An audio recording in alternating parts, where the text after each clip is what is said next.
അപ്പോൾ എഡ്വിൻ വൈബ്സിൻ്റെ ഇന്നത്തെ വീഡിയോയിലേക്ക് എല്ലാവർക്കും സ്വാഗതം. അതെ, എനിക്കിന്ന് പരിപാടി ചൂല് ചീമ്പണി കേട്ടോ.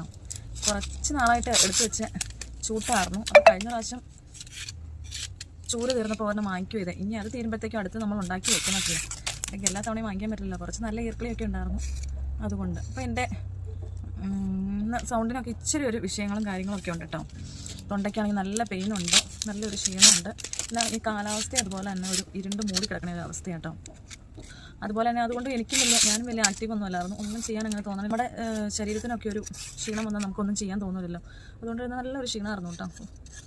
അതുകൊണ്ട് അപ്പോൾ ചുമ്മാ ഇരുന്ന് അങ്ങനെ പറ്റില്ലല്ലോ എന്ന് കരുതി. എന്നാൽ ഞാൻ ഇന്ന് വേറെ ഒത്തിരി വലിയ കട്ടിപ്പണിയൊന്നും ചെയ്യാണ്ട് ഇത് ചെയ്യാമെന്ന് ഓർത്തു. നമ്മുടെ പൊന്നൂസിനും അവൾക്ക് 2 ദിവസമായിട്ട് ചുമയൊക്കെ തുടങ്ങിയായിരുന്നു, കോൾഡുണ്ട്. അതുപോലെ തന്നെ ഇപ്പോൾ എനിക്ക് തുടങ്ങിയൊക്കെയാണ്. അപ്പോൾ നമ്മുടെ വീഡിയോസ് ആദ്യമായിട്ട് കാണുന്നവരൊക്കെ ഒരു കാര്യം ചെയ്യണം, ഇതൊന്ന് സബ്സ്ക്രൈബും കൂടെ ചെയ്ത് സപ്പോർട്ട് ചെയ്യണം കേട്ടോ. അതുപോലെ തന്നെ നിങ്ങളുടെ നിങ്ങളുടെ അഭിപ്രായങ്ങളൊന്ന് കമൻസിലൊക്കെ ഒന്ന് ഇടണം കേട്ടോ. ഞാൻ ഈ ചൂലൊക്കെ ചെയ്യുമ്പോൾ നിൽക്കുമ്പോൾ അപ്പം ഓർക്കണേന്ന് പറയട്ടെ, വീട്ടിൽ എനിക്കൊരു ആങ്ങളയാട്ടോ ഉള്ളത്. അപ്പം മമ്മി ഞങ്ങൾക്ക് 2 പേർക്കും കൂടെ ചൂല് ചെയ്യുമ്പോഴൊക്കെ ഞങ്ങളുടെ പരിപാടിയായിരുന്നേ. അപ്പം അങ്ങനെ ചെയ്യുമ്പോൾ എനിക്ക് വേറെ ചേട്ടായിക്ക് വേറെ ആയിട്ട് തരും. എന്നിട്ട് ഞങ്ങളിങ്ങനെ മുട്ടയിൽ വെച്ച് ഇങ്ങനെ ചെയ്യും. ഒന്നെങ്കിൽ വലിയ നിക്കറവല്ലായിരിക്കും ഇട്ടേക്കണേ, അല്ലെങ്കിൽ പാവാടയാണെങ്കിൽ ഇവിടെ വരെ നമുക്ക് അങ്ങ് ശ്രദ്ധിക്കില്ലല്ലോ. ഇങ്ങനെ അങ്ങ് നീട്ടി വെച്ചിട്ട് ഇങ്ങനെ അങ്ങ് ചെയ്യും. അന്നേരത്തേക്ക് മുട്ട് മുറിയും. പിന്നെ അടുത്ത ശുശ്രൂഷ ചേട്ടായി അന്നേരത്തേക്ക് മുട്ട് മുറിയുമ്പോഴത്തേക്കും ഈ മുക്കുറ്റിയോ അങ്ങനെ ഇതൊക്കെ ഉണ്ടല്ലോ, ഇപ്പം അതൊന്നും കാണാനേ ഇല്ല കേട്ടോ. അതൊക്കെ ഇങ്ങനെ തിരുമ്മി ഇങ്ങനെ മുട്ടയിൽ വെച്ച് തരും. എന്നിട്ട് ഒരു കെട്ടൊക്കെ കെട്ടിത്തരും. ആദ്യം ഓർക്കുക, ചൂല് ചീമ്പാനിരുന്നതേ ഞാനതാ ഓർക്കണേ. അന്നത്തെ കാലം രസമാട്ടോ. ഇങ്ങനെ പറമ്പിലെന്ന് വെച്ചാൽ ഇങ്ങനെ നമ്മുടെ മുറ്റത്തൊന്നും ഇരുന്നല്ല ചീവണേ. പക്ഷെ പറമ്പെന്ന് പറഞ്ഞാൽ കാട് കയറി കിടക്കണയൊന്നും അല്ല കേട്ടോ, നല്ല തെളിഞ്ഞ ഇതായിരുന്നു ആ സമയത്തൊക്കെ.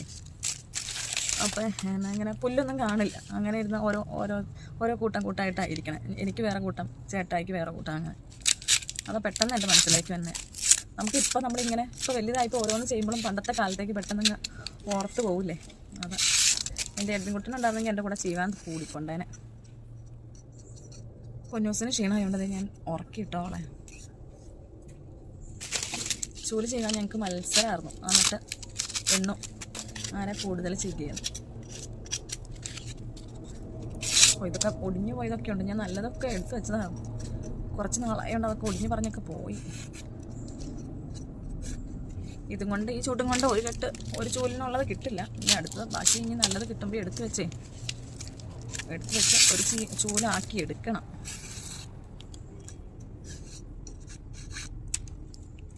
അങ്ങനെയൊക്കെ കാര്യങ്ങൾ. വേറെ ഞാൻ ഈ ചൂല് ചീവണ മൊത്തം ഒന്നും ഒന്നുമില്ല കേട്ടോ, നിങ്ങൾക്കൊരു ഡിസ്റ്റർബൻസ് ആവില്ലേ. ആ പറയാനൊന്നും ഒരു മൂഡില്ല.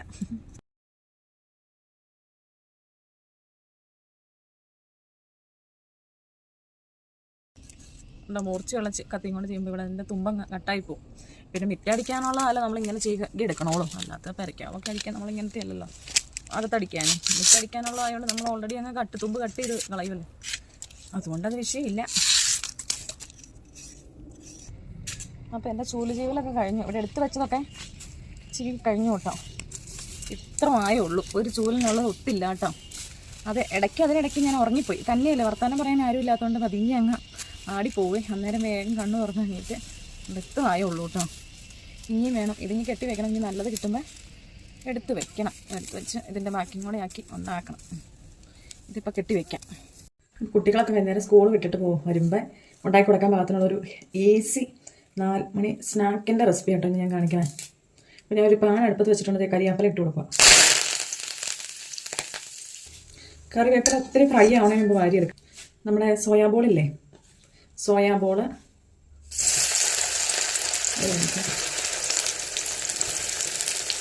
ഇതുണ്ട്. സോയാബോള് നന്നായിട്ട് ഉപ്പ് വെള്ളത്തിൽ കുതിർത്തിയെടുക്കണം. തിളച്ച വെള്ളത്തിൽ ഉപ്പിട്ടിട്ട് ഒരു 10 മിനിറ്റ് നേരം വെള്ളത്തിൽ ഉപ്പ് വയ്ക്കണം. അത് കഴിഞ്ഞെടുത്തിട്ട് നന്നായിട്ട് പിഴിഞ്ഞ ശേഷം ചെറിയ സോയാബോള ഇത് കണ്ടോ. വലുതൊക്കെ ആണെങ്കിൽ നമ്മൾ ചെറിയ പീസസായിട്ട് കട്ട് ചെയ്തെടുത്തിട്ട് ഇതിലേക്ക് അല്പം കോൺഫ്ലോറിന് പകരം മൈദയാണെങ്കിലും മതി. പിന്നെ കുറച്ച് ചിക്കൻ മസാല, ഉപ്പില്ലെങ്കിൽ നമ്മൾ ഓൾറെഡി ഉപ്പ് വെള്ളത്തിലായതുകൊണ്ട് ചിലപ്പോൾ ഉപ്പ് കാണും. ഉപ്പില്ലാത്തതാണെങ്കിൽ ഉപ്പും കൂടെ ഇട്ട് കൊടുക്കണം. ഇത്രയും കൂടെ നന്നായിട്ട് മിക്സ് ചെയ്ത് ഒരു 10 മിനിറ്റ്സും കൂടെ വീണ്ടും വെച്ചിട്ട് പാൻ ചൂടാക്കി ഇതിലേക്ക് ആദ്യം നല്ല ഫ്രഷ് കരിയാപ്പല ഇട്ട് ഒന്ന് മൂപ്പിച്ചെടുക്കണം. അത് കഴിഞ്ഞ് നമ്മുടെ ഈ സോയാബോളും കൂടെ ഇട്ട് ഫ്രൈ ചെയ്തെടുക്കണം കേട്ടോ. നല്ല സൂപ്പർ, പിള്ളേർക്കൊക്കെ ഒത്തിരി ഇഷ്ടപ്പെടും. ഒരു അടിപൊളി സ്നാക്കാട്ടോ. ഞാൻ കാണിച്ചു തരാം. എന്താ ഞാൻ ഇപ്പം ഇതെല്ലാവർക്കും അറിയാവുന്നതായിരിക്കണം, അതുകൊണ്ട് ഞാൻ അതിൽ മസാലയൊക്കെ ഇടണമെന്ന് ഞാൻ കാണിച്ചിട്ടില്ല കേട്ടോ. ജസ്റ്റ് ഒന്ന് ഉണ്ടാക്കാൻ തുടങ്ങിയപ്പോൾ ഞാൻ അവിടെ തോന്നാൻ ജസ്റ്റ് അറിയില്ലാത്ത ആരെങ്കിലും ഉണ്ടെങ്കിൽ ഒന്ന് കാണിച്ച് തന്നേക്കാലോ എന്ന് കരുതിയാണ് കേട്ടോ. ഇതിനാണെങ്കിൽ എന്നും പരാതി. ഒന്നെങ്കിൽ ഞാൻ അവർ വരുമ്പോൾ രാവിലത്തെ പുട്ടോ അങ്ങനെ എന്തെങ്കിലും കാണും, അല്ലെങ്കിൽ അപ്പം, ദോശ, ഇങ്ങനെയുള്ള കാര്യങ്ങൾ, അല്ലെങ്കിൽ ഒന്നുമില്ലെങ്കിൽ ഉണ്ട ഉണ്ടാക്കി വയ്ക്കും, അല്ലെങ്കിൽ ഇതുകൊണ്ട് ആട്ടയും കൊണ്ട് ദോശ ഉണ്ടാക്കും. ഇതാണ് കൂടുതലും കാണുന്നത്. അപ്പോൾ എഡ്വിനാണെങ്കിൽ മടുത്ത് ഈ അമ്മ ഒന്ന് ഫ്രൈ ചെയ്ത് ഉണ്ടാക്കി തരില്ലാന്ന് ഒരു പരാതിയാണ്. അപ്പോൾ ഇതങ്ങ് ഉണ്ടാക്കി കൊടുക്കുവാണെങ്കിൽ സന്തോഷമാകുമേ. നല്ല ഫ്ലെയിമിൽ ആദ്യം ഒരു 5 മിനിറ്റ്സ് എന്ന് പറയുന്നത് നല്ല ഫ്ലെയിമിൽ ഇട്ട് കൊടുക്കണം കേട്ടോ. പിന്നെ എണ്ണ ഒത്തിരി അങ്ങനെ വേണ്ട കേട്ടോ, നല്ല ഫ്ലെയിമിൽ ഇടണം. പിന്നെ ഇത് നന്നായിട്ട് ഒരു മെറൂൺ കളറായിട്ട് വരും, ഒരു ബ്രൗൺ കളറായി വരും. അതാണ് പാകം എന്ന് പറയുന്നത്.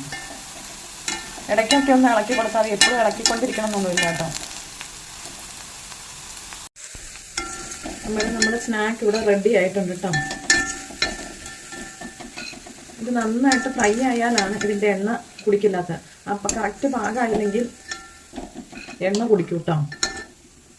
കാണിക്കാവേ, കണ്ടോ നമ്മുടെ ഐറ്റം കണ്ടോ. നമ്മൾ ആദ്യം കരിയാപ്പലയും ഫ്രൈ ചെയ്തെടുക്കണോണ്ട് അതിൻ്റെ ഇപ്പോൾ ഫ്ലേവർ ആകുമ്പോൾ നല്ല സൂപ്പർ ടേസ്റ്റ് കേട്ടോ. ഞാൻ ഇനി ഒന്ന് ടേസ്റ്റ് നോക്കട്ടെ കേട്ടോ. നല്ല ക്രിസ്പി ആയിട്ട് കേട്ടോ ഇരിക്കണം. അടിപൊളിയ. പാകത്തിന് ഉപ്പ് വേണം. നമ്മൾ ഉപ്പ് ഓൾറെഡി പിഴിഞ്ഞ് കളയണോണ്ട് ചിലപ്പോൾ ഇച്ചിരി ഉപ്പൊക്കെ കുറവ് വരാൻ ചാൻസ് ഉണ്ട്. നമുക്ക് അതും കൂടെ ശ്രദ്ധിക്കണം. ഉപ്പ് വേണമെങ്കിൽ ഇട്ട് കൊടുക്കാൻ കേട്ടോ. അടിപൊളിയ, സൂപ്പർ ടേസ്റ്റാണ്. പിള്ളേർക്കൊക്കെ ഇഷ്ടപ്പെടും. നമ്മൾ കഴിക്കുമ്പോൾ തന്നെ കറുകറുകറോന്ന്. അപ്പോൾ നിങ്ങൾക്ക് ഇഷ്ടപ്പെട്ടെങ്കിൽ ഒന്ന് ട്രൈ ചെയ്ത് നോക്കണം കേട്ടോ. ട്രൈ ചെയ്ത് നോക്കി മക്കൾക്കൊക്കെ ഒന്ന് കൊടുക്കണം. അപ്പോൾ ഇന്നത്തെ മക്കൾക്കുള്ള ഫേവറേറ്റ് ഒക്കെ ഉണ്ടാക്കി കൊടുത്തു. ഇനി എൻ്റെ ഫേവറേറ്റ് എനിക്ക് കഴിക്കാനുള്ളത് ഉണ്ടാക്കിയേക്കണേ കേട്ടോ. ഇതെന്നാന്നറിയാമോ, നല്ല ആവിയൊക്കെ പൊങ്ങണ്ടല്ലേ, മധുരക്കിഴങ്ങ്. മധുരക്കിഴങ്ങ് എനിക്ക് ഏത് രീതിയിൽ ഉണ്ടാക്കുന്നത് നല്ല ഇഷ്ടം കേട്ടോ. മധുരക്കിഴങ്ങ് പുഴുങ്ങിയിട്ട് മുളകൊക്കെ നല്ല കാന്താരിയൊക്കെ പൊട്ടിച്ച് കൂട്ടാനും എനിക്കിഷ്ടം. ഇത് ഞാനിപ്പോൾ ചെന്നേക്കണേ കപ്പ കൊത്തി കൂട്ടി നുറുക്കില്ലേ, അങ്ങനെ നുറുക്കിയെടുത്തിട്ട് വെള്ളമൊക്കെ പറ്റി വരാറാകുമ്പോൾ നല്ല മധുരമുള്ള, നല്ല വിളഞ്ഞ തേങ്ങയാകുമ്പോൾ മധുരമില്ലേ, ആ മധുരമുള്ള തേങ്ങയൊക്കെ നന്നായിട്ട് ചെരണ്ടിയിട്ടു. ഇപ്പോൾ ഓൾറെഡി നമ്മൾ ഇട്ട് കൊടുക്കണമല്ലോ. എന്നിട്ട് വെള്ളം വറ്റിച്ചങ്ങ് എടുത്തത് കേട്ടോ. Super taste. അങ്ങനെ കഴിച്ച് നോക്കാത്തവരൊന്ന് കഴിച്ച് നോക്കണം കേട്ടോ. നല്ല കട്ടൻ ചായയുടെ ഒക്കെ കൂടെ ഇത് കഴിച്ച് കട്ടൻ ചായ കുടിക്കാൻ സൂപ്പർ കേട്ടോ. ആരും കൊതി വിടല്ലോ കേട്ടോ. അപ്പോൾ നമ്മുടെ ഇന്നത്തെ വ്ളോഗ് ഉണ്ടല്ലോ, തീരെ ചെറിയ വ്ളോഗാണ്. അപ്പോൾ എല്ലാവരും സപ്പോർട്ട് ചെയ്യണം. അതുപോലെ തന്നെ സ്കിപ്പ് ചെയ്യാണ്ട് കാണണം. പിന്നെ ഒരു കാര്യം, ആരെങ്കിലും സബ്സ്ക്രൈബ് ചെയ്യാണ്ട് കാണുന്നവരുണ്ടെങ്കിൽ ഒന്ന് സബ്സ്ക്രൈബ് ചെയ്ത് സപ്പോർട്ടും കൂടെ ചെയ്യണം കേട്ടോ. അപ്പോൾ ഇനി ഒരു അടിപൊളി വീഡിയോ ആയിട്ട് നാളെ കാണാം. Bye bye.